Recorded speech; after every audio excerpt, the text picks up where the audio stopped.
Israeli media ने अपने अहम सोर्सेज से कुछ दावे किए हैं। उन्होंने कहा अमेरिका और ईरान के दरमियान इस वक्त ज़ेर बहस मुआहदे का खाका ये हो सकता है जिसमें हतमी सूरत अभी नहीं मिली, लेकिन जो चीज़ें हैं जो हो सकती हैं अमेरिका और ईरान के बीच में अगर मुज़ाकरात होते हैं तो वो मंदरजा झेल चीज़ें हैं। पहली चीज़ जो है वो एटमी प्रोग्राम और यूरेनियम का मामला है। यूरेनियम की अफजूदगी पर 15 साल मुअत्तली ईरान तस्लीम कर लेगा, ये दावा किया गया। अमेरिका 20 साल मांग रहा था जबकि ईरान 5 साल की बात करता था। बिलाखिर 15 साल पर इत्तफाक हो रहा है। इस मंसूबे में यूरेनियम को ईंधन में तब्दील करना शामिल है, यानी यूरेनियम अमेरिका को नहीं दी जाएगी बल्कि उसको तब्दील कर दिया जाएगा, उसकी साख को बदल दिया जाएगा और जब इसकी तबी हालत बदल जाएगी तो दोबारा से उसे अफजूदा करना मुश्किल हो जाएगा। ये सादा अमल नहीं है, लेकिन इसका मतलब यह है कि यूरेनियम रहेगी ईरान के अंदर और ईरान से बाहर नहीं जाएगी, लेकिन इसराइल के लिए इसमें प्रॉब्लम है। फिर एक और जो शर्त है वो ये है कि जो जौहरी तनसीबात हैं ईरान की, इस मामले में एक आलमी निगरानी रहेगी। वो पहले भी थी, मैंने आपको पहले भी ये कहा था कि ईरान के अंदर ही यूरेनियम जो है वो अगर निगरानी में ले ली जाए तो इसमें अमेरिका और ईरान दोनों को एक फेस सेविंग मिल जाती है। फिर एक और चीज़ है आबना हुर्मुज़ को खोलना। इस मुआहदे को ये बुनियादी नुकात ये दो ही हैं।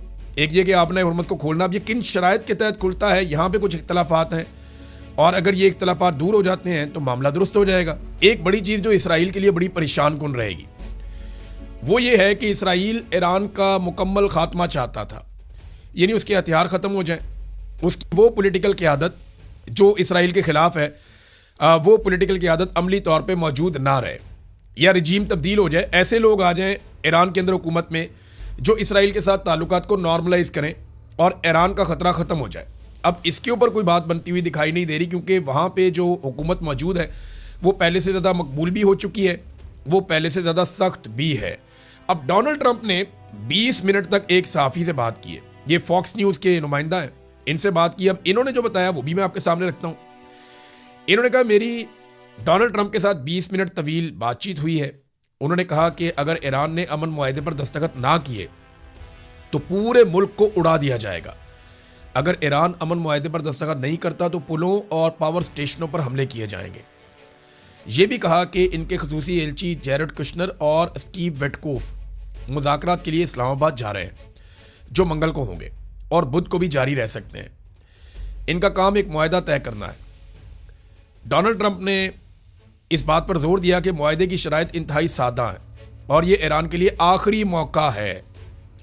फिर उन्होंने कहा वो ओबामा वाली गलती नहीं दोहराएंगे, यानी ईरान को कोई पैसा वैसा नहीं देंगे। ईरान को यूरेनियम के ज़खायर से दस्तबरदार होना पड़ेगा, ये भी उन्होंने कहा। ट्रंप ने कहा कि अगर ऐसा ना हुआ तो पूरा मुल्क उड़ा दिया जाएगा।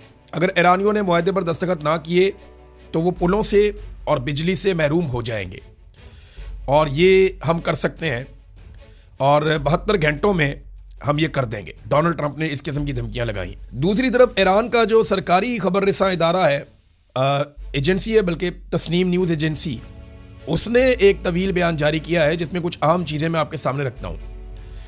उन्होंने ईरान के इस मौक़िफ़ की वजाहत की है कि अमेरिका एक तरफ अवामी सतह पर मुज़ाकरात की आमादगी ज़ाहिर कर रहा है तो दूसरी तरफ जंग की तैयारियाँ जारी रखे हुए है। बयान में मजीद ये कहा गया कि ईरान अब जंग के पहले मरहले में दिखाए गए सब्र और तहम्मुल को ख़त्म करने के लिए तैयार है ताकि अमेरिका और इसराइल के साथ दोबारा तसादुम की सूरत में ईरान आगाज़ में ही ऐसे जहन्नुमी लम्हात पैदा किए करेगा जिन्हें कभी भुलाया नहीं जा सकेगा, यानी जहन्नुम के ऐसे दरवाजे खोल देगा जिन्हें कभी कोई नहीं भूलेगा। इस बयान में वादे तौर पर इंतबाह दिया गया है कि इस बार बाब मंदब, सऊदी आरामको की तनसीबात, सऊदी अरब में यम्बा की बंदरगाह और मुत्तहदा अरब अमारात का शहर फजीरा सब इस तनाज़े की जद में आएंगे। अब ये अगर स्टेटमेंट इस तरीके से है तो अरब ममालिक के लिए बहुत परेशानी वाली बात है, क्योंकि ईरान कह रहा है कि हम पहले की तरह हमला नहीं करेंगे, ताक ताक कर नहीं मारेंगे।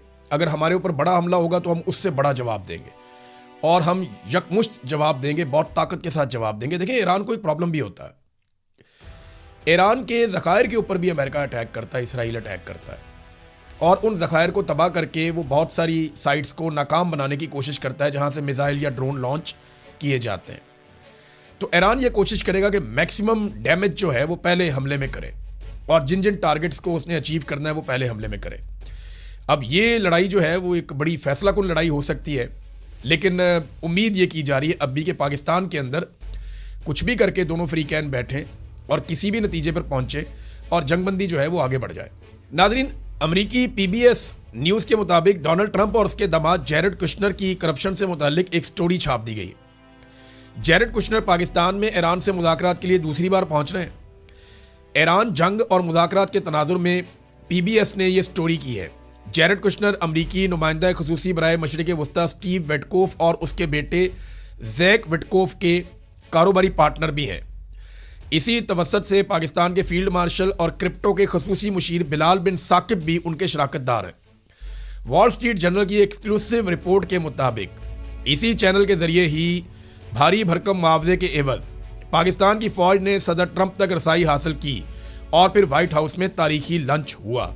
ये ज़रा समझ आए आपके पाकिस्तान में बिलाल बिन साकिब हैं और इनका फैमिली का एक फ़ौजी बैकग्राउंड है और ये क्रिप्टो में काम करते हैं। इनके ताल्लुकात हैं स्टीव विटकॉफ के बेटे के साथ और उनके ताल्लुकात हैं जैरेड कुशनर के साथ और ये सारे कारोबारी ताल्लुकात हैं और ये डोनाल्ड ट्रंप की फैमिली है, उनके घर तक जाते हैं और यहीं से उन्होंने ताल्लुकात को इस्तेमाल करते हुए और क्रिप्टो के मामलात में भारी इन्वेस्टमेंट्स और पाकिस्तान में इनको फैसिलिटेट करते हुए डोनाल्ड ट्रंप तक रसाई हासिल की। जैरेड कुशनर और स्टीव विटकॉफ मिलकर गजा और अब ईरान जंग के तनाजुर में कॉन्ट्रैक्ट्स हासिल कर रहे हैं।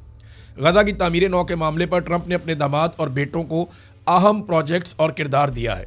मुबैना तौर पर जैरेड कुशनर की दौलत ट्रंप की दूसरी मुद्दत सदारत के दौरान, यानी जो अब चल रही है, $50 मिलियन से $300 मिलियन तक पहुंच गई है।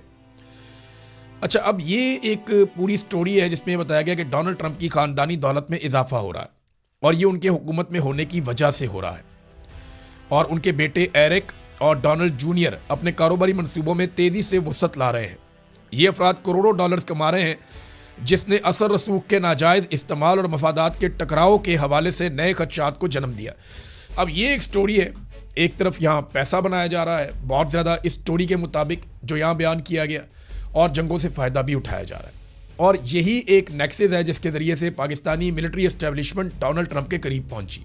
नादरीन, आज का दिन बहुत इंपॉर्टेंट है, लेकिन ये वीलॉग ख़त्म करते करते मैं एक सवाल छोड़ के जा रहा हूँ कि क्या पाकिस्तान को बोर्ड ऑफ पीस में रहना चाहिए? क्योंकि पाकिस्तान जब बोर्ड ऑफ पीस में गया था तो पाकिस्तानियों को कहा गया था हम इसलिए जा रहे हैं कि अब इसराइल फ़लस्तीनियों पर हमला नहीं करेगा, लेकिन तब से लेकर अब तक लगातार हमले हो रहे हैं। 2492 मरतबा खिलाफ वर्जी की है जंगबंदी की इसराइल ने। हमास के ऊपर फ़लस्तीनियों पर अटैक किया, खुराक की फराहमी को रोक रखा बार बार। 775 लोगों को जंगबंदी के बाद शहीद कर दिया गया, 207 बच्चे हैं, 85 खवातीन हैं और 2171 ज़ख्मी किए गए हैं, जिनमें ज़्यादा बच्चे और खवातीन और बुज़ुर्ग हैं। अब इस सूरत हाल में क्या पाकिस्तान को बोर्ड ऑफ पीस में शामिल रहना चाहिए? मैंने इस पर एक सर्वे करवाया, आप यहाँ इस वीलॉग के बाद भी जवाब दे सकते हैं।